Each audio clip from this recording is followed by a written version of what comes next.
출애굽기 29장 1절부터 18절입니다. 오늘 본문의 배경이해입니다. 앞서 하나님은 성막 건축의 청사진과 제사장의 예복에 대해 명령하셨는데 이제 제사장의 위임식 절차에 대해 말씀하십니다. 실제 위임식은 레위기 8장에서 이루어집니다. 제사장 위임식의 절차가 복잡하고 정교한 이유는 그만큼 제사장의 직분이 중요하기 때문입니다. 제사장은 온 백성을 위해 하나님께 나아가 희생제물을 드려야 하는데 이 과정에서 하나님의 거룩한 것들과 접촉이 일어납니다. 그러므로 제사장이 하나님 앞에 서기 위해서는 먼저 스스로를 거룩하게 구별하는 특별한 과정을 거쳐야 합니다. 그래서 먼저 자신을 위한 제사를 드리게 되는데 여기서 제물이 죽는다는 것은 곧 내가 죽는다는 의미를 가지고 있습니다. 1절부터 3절입니다. 나를 섬기는 제사장을 거룩히 구별하여 세우는 절차는 이러하다. 숫송아지 1마리와 순양 2마리를 흠없는 것으로 골라라. 그리고 누룩을 넣지 않은 빵과 누룩 없이 기름만 섞어 만든 과자와 누룩 없이 기름만 바른 속빈 과자를 고운 밀가루를 가지고 만들어라. 너는 그것을 모두 한 광주리에 넣어서 숫송아지와 2마리의 순양과 함께 광주리째 바쳐라. 먼저 하나님은 제사장 위임식을 위한 재료 준비를 명령하십니다. 이를 위해 흠없는 숫송아지 1마리, 순양 2마리 등 3마리의 짐승이 필요합니다. 가장 비싸고 좋은 짐승을 바치려는 것입니다.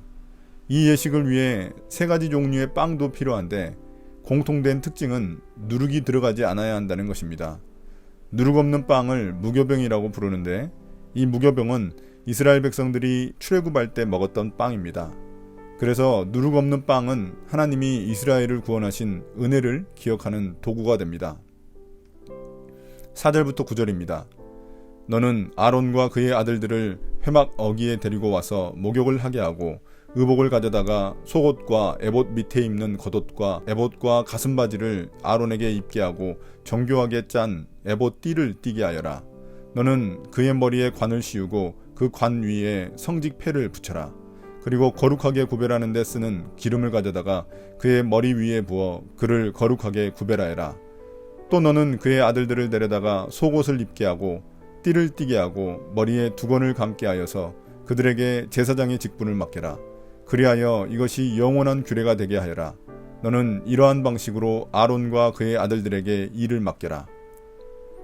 제사장 위임식이 있기 전에 아론과 그의 아들들은 다시 한번 자신들을 물로 씻음으로써 성결하게 해야 합니다.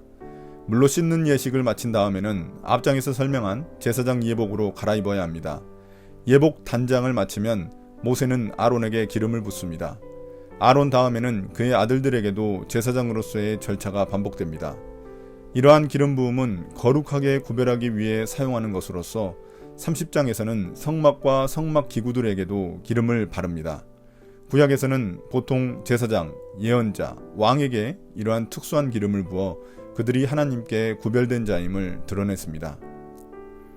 10절부터 14절입니다.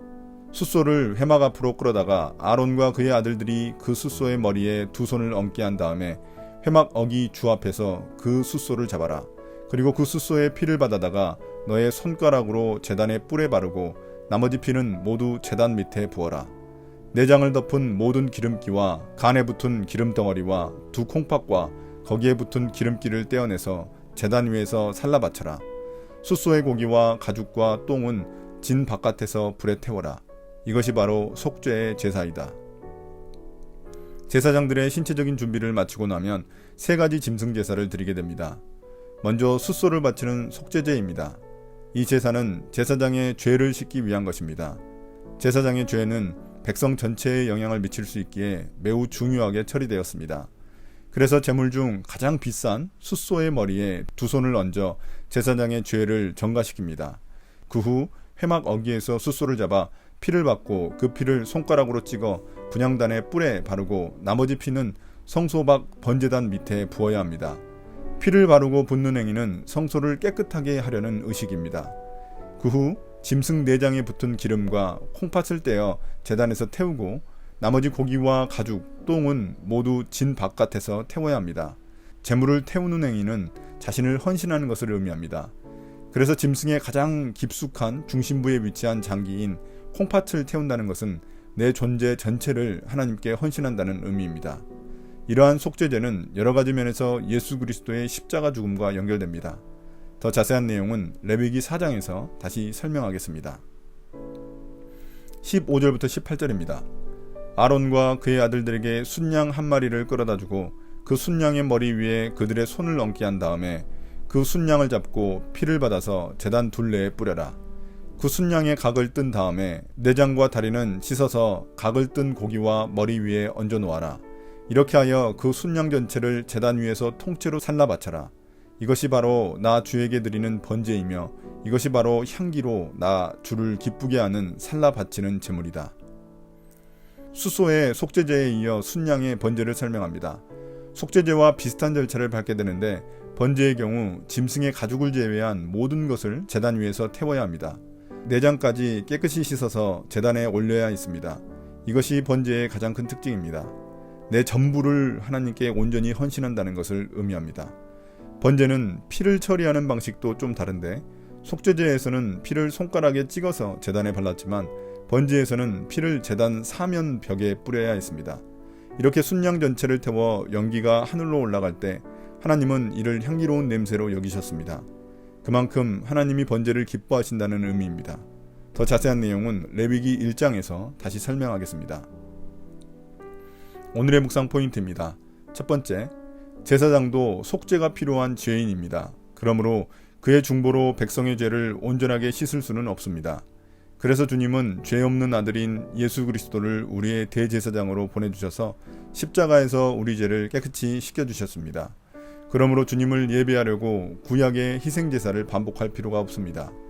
주님은 아바라 부르며 나오는 자녀를 언제든지 만나주십니다. 두 번째, 죄를 용서받고 하나님의 제사장이 되는 은혜를 받았다면 순양의 전체를 불살라 바치는 번제를 드리며 헌신을 다짐한 제사장들처럼 하나님께 우리의 전부를 드려야 합니다. 내 존재의 전부가 하나님의 것이 되었기 때문입니다. 내 삶에서 하나님께 여전히 드리지 못한 것은 무엇입니까? 재물, 시간, 재능 등 내가 가진 모든 것을 하나님의 것으로 인정하고 하나님의 영광을 위해 사용한다면 그것은 하나님이 기뻐하시는 향기가 될 것입니다. 오늘의 기도입니다. 주님, 구약의 이런 복잡하고 철저한 절차를 보며 우리가 드리는 예배가 얼마나 큰 특권인지 깨닫게 됩니다. 예수 그리스도께서 우리를 대신해 숫소, 순양처럼 죽으셨기에 죄인인 우리가 담대하게 하나님을 만나게 되었습니다. 그러니 이제 우리의 삶이 주님께 드리는 거룩하고 흠이 없는 제물이 되게 하여 주세요. 예수님 이름으로 기도드립니다. 아멘.